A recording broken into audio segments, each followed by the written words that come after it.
There is a layer of your phone that you have never seen, cannot access, and almost certainly have never thought about. It sits beneath every app, beneath every setting, beneath every security feature the manufacturer advertises. It is called the kernel, and it is the most powerful software component in the entire device. Every app you open, every permission you grant or deny, every security control your phone enforces, all of it runs on top of the kernel. The kernel is the foundation. And because it is the foundation, it is also the most consequential target for anyone who wants to gain complete, invisible, and persistent control over your device. Kernel-level access means access to everything simultaneously with no app-level security control capable of stopping it. Attackers who have spent years targeting this layer are not doing it for the challenge. They are doing it because it works. To understand what kernel-level compromise means in practical terms, you need a clear picture of how the software layers of a modern smartphone are organized. At the top are the apps, the visible layer that most people think of as their phone. Below the apps is the operating system, which manages resources, enforces permissions, and provides the interface through which apps interact with the hardware. Below the operating system is the kernel, which is the core of the operating system itself, the component that directly controls the hardware, manages memory, handles the execution of all processes, and enforces the fundamental rules that everything above it depends on. A process running at the kernel level is not subject to the rules enforced by the layers above it. It writes those rules. It can read any data on the device, intercept any communication, disable any security feature, and do all of this while remaining completely invisible to any monitoring tool that operates at the app or operating system level. The attack surface at the kernel level is different in character from the vulnerabilities that most people are familiar with. When security researchers talk about app vulnerabilities, they're usually talking about flaws in code that can be exploited to make an app do something its developers did not intend, accessing data it shouldn't, crashing in ways that can be leveraged for code execution, bypassing specific permission, checks. These are serious vulnerabilities and they affect real users, but they are also contained by the fact that apps run in sandboxed environments with limited privileges. A compromised app causes damage within its sandbox. A compromised kernel has no sandbox. It is the sandbox. Exploiting a kernel vulnerability does not give an attacker elevated privileges within a system. It gives them the system itself. Kernel vulnerabilities in mobile operating systems are discovered regularly by security researchers, and they are also discovered regularly by people whose intentions are not to report them responsibly, but to exploit them. The market for undisclosed, unpatched kernel vulnerabilities, known in the security industry as 0 days, is one of the most consequential and least visible markets in the technology sector. A kernel-level 0-day for a major mobile operating system can sell for millions of dollars on the commercial exploit market. The buyers of these vulnerabilities include government intelligence agencies, law enforcement organizations, and private surveillance companies that develop and sell surveillance tools to clients around the world. The sellers are researchers, criminal organizations, and brokers who specialize in connecting the two. The entire market operates in near total opacity. The devices whose security it undermines are the ones carried by billions of ordinary people. The commercial spyware industry has made kernel-level exploitation the centerpiece of its most advanced products. Pegasus, developed by the Israeli firm NSO Group and documented extensively by security researchers at Citizen Lab and Amnesty International Security Lab, represents the most publicly scrutinized example of what kernel-level mobile surveillance capability looks like in practice. Pegasus achieves what the security research community calls a zero-click installation, meaning it can be installed on a target device without any action by the device owner. No link to click, no file to open, no interaction of any kind required. The installation exploits vulnerabilities at or near the kernel level, gains root access to the device, and from that point forward has complete visibility into everything the device does. Messages, calls, emails, photos, location data, microphone audio, camera feed, all of it accessible, all of it transmissible to a remote server, all of it invisible to the device owner. The Pegasus story became public primarily because its targets included people prominent enough to attract investigative attention: heads of state, senior government officials, human rights lawyers, journalists working on sensitive stories, activists operating in countries with authoritarian governments. The forensic work required to detect the infection on specific devices was performed by some of the most sophisticated security researchers in the world, using tools and techniques not available to ordinary users. For every device that was forensically examined and found to be compromised, there were almost certainly many more that were never examined, never detected, and never reported. The visibility into the scale of deployment that the public reporting provided was, by any reasonable assessment, a fraction of the actual deployment. NSO Group is the most documented commercial spyware vendor, but it is not the only one. The market includes dozens of companies operating across multiple countries, offering products with varying levels of capability, different technical approaches to achieving kernel-level access, and client bases that range from national intelligence agencies to private corporations conducting competitive intelligence operations to individuals engaged in targeted harassment. The common thread is the targeting of the kernel as the layer of the device where complete control can be achieved, where persistence can be established that survives app deletion and even some factory resets, and where surveillance can be conducted with no visible footprint at the levels of the device that users can actually inspect. The mechanism by which kernel-level processes achieve persistence on a compromised device is one of the most technically significant aspects of this threat. An attack that required reinstallation every time the device was rebooted would be substantially less dangerous than one that survives reboots, software updates, and attempts to clean the device. Advanced kernel-level implants are designed specifically to achieve persistence through mechanisms that resist removal. They may modify the boot process itself, inserting malicious code that executes before the operating system's integrity checking mechanisms run.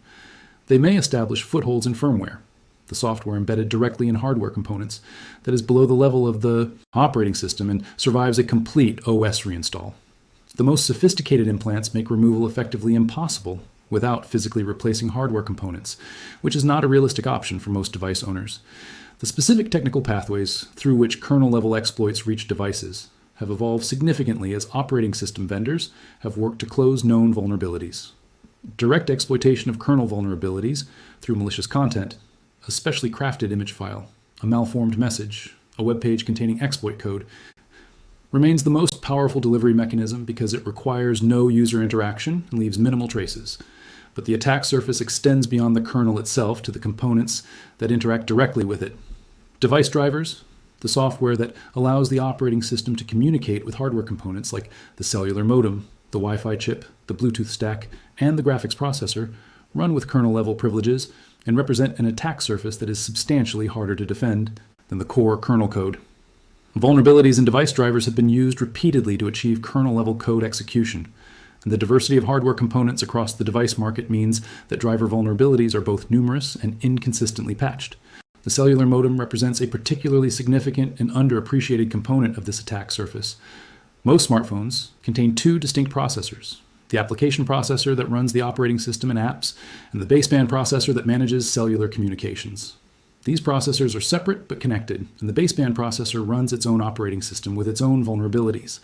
Security researchers have demonstrated that vulnerabilities in the baseband processor can be exploited remotely over the cellular network without any user interaction to achieve code execution that can then be leveraged to attack the application processor and ultimately the kernel.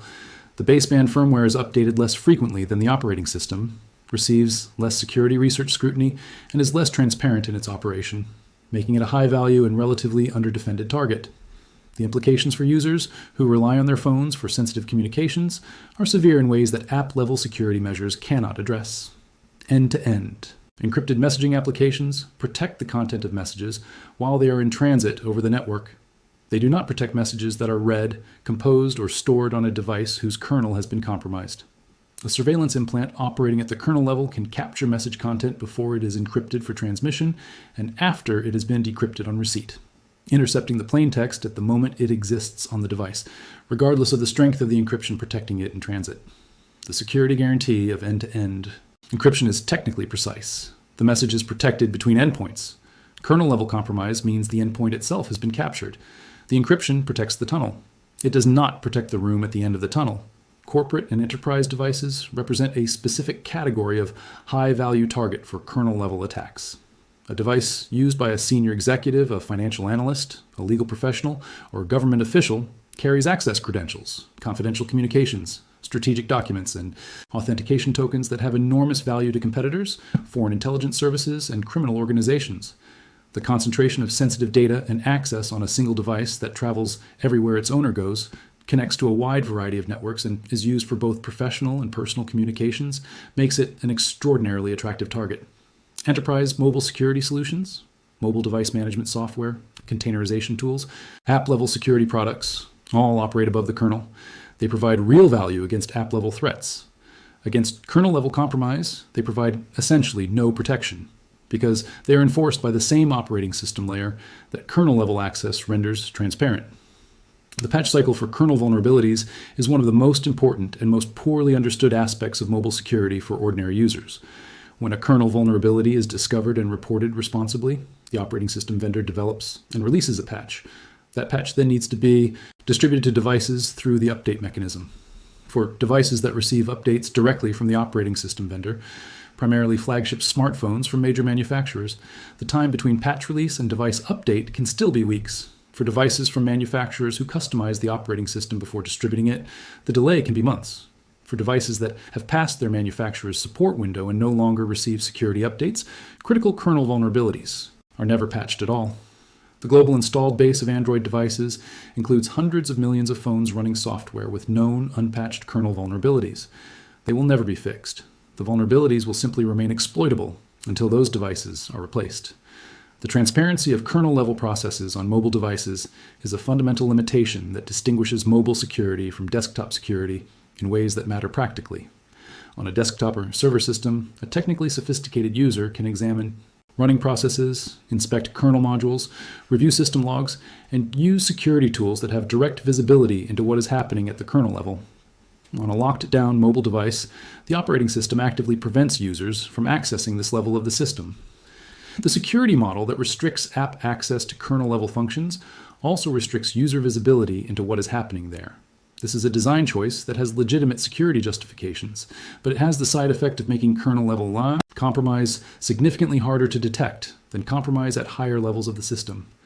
The layer where the most powerful attacks occur is also the layer that is least visible to anyone trying to determine whether an attack has occurred. The response from operating system vendors to the kernel-level threat has included both technical measures and structural changes to the security architecture of mobile platforms. Hardware-backed security features, secure enclaves, trusted execution environments, hardware attestation, attempt to establish roots of trust that are anchored in hardware rather than software, and are therefore harder to compromise through software vulnerabilities alone. Kernel integrity protection mechanisms attempt to detect and prevent unauthorized modification of kernel code at runtime. Memory safety improvements in kernel code reduce the exploitability of a class of vulnerabilities that has historically been one of the most productive attack surfaces. These are genuine improvements. Security researchers who track the sophistication required to achieve reliable kernel-level exploitation confirm that the bar has risen significantly over the past decade, but the bar has risen for everyone, including the well-funded organizations that develop commercial spyware, and the history of this field consistently shows that motivated, well-resourced attackers find ways over, around, or through raised bars. The broader context in which kernel-level mobile threats exist is one of profound asymmetry between attackers and defenders. The organizations developing and deploying the most advanced kernel-level surveillance tools have substantial resources, access to the best available security research talent, and financial incentives, measured in millions of dollars per successful deployment.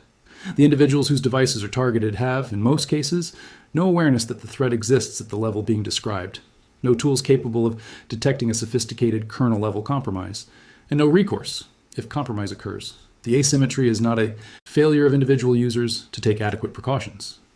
It is a structural feature of a technology ecosystem that was not designed with this threat model in mind, and has not yet fully grappled with what defending against it would actually require. The steps available to reduce exposure, while not eliminating risk entirely, are concrete and actionable. Keeping device software updated to the current version closes known vulnerabilities that attacks may target, and doing so promptly, not weeks after updates are available, matters because the window between patch release and active exploitation is often short. Using devices from manufacturers with strong, consistent track records of rapid security patching reduces the time of exposure to known vulnerabilities. Replacing devices that have passed their security support window removes the permanent vulnerability that an unpatched kernel represents, treating the device as a sensitive asset, limiting installation of apps from unknown sources, being attentive to unusual behavior, and using encrypted communication applications for sensitive conversations reduces the value of the device as a target and limits the damage from compromise at layers above the kernel. What these individual steps cannot do is address the structural conditions that make kernel-level mobile surveillance a viable, commercially available, widely deployed capability. That requires transparency from operating system vendors about the vulnerability landscape and the timeline of their response to it. It requires regulation of the commercial spyware market that holds vendors accountable for the documented misuse of their tools, It requires investment in security research that is specifically oriented toward finding and closing kernel-level vulnerabilities before they are found and exploited by actors with malicious intent.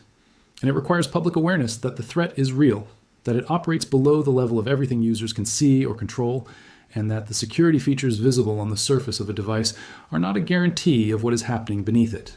The kernel is the foundation of your phone. It is also, right now, the most contested terrain in mobile security, the layer where the most powerful surveillance capabilities are deployed, where the most valuable vulnerabilities are bought and sold, and where the gap between what your phone's security features appear to promise and what they can actually deliver is widest. Understanding that gap is not a reason for paralysis.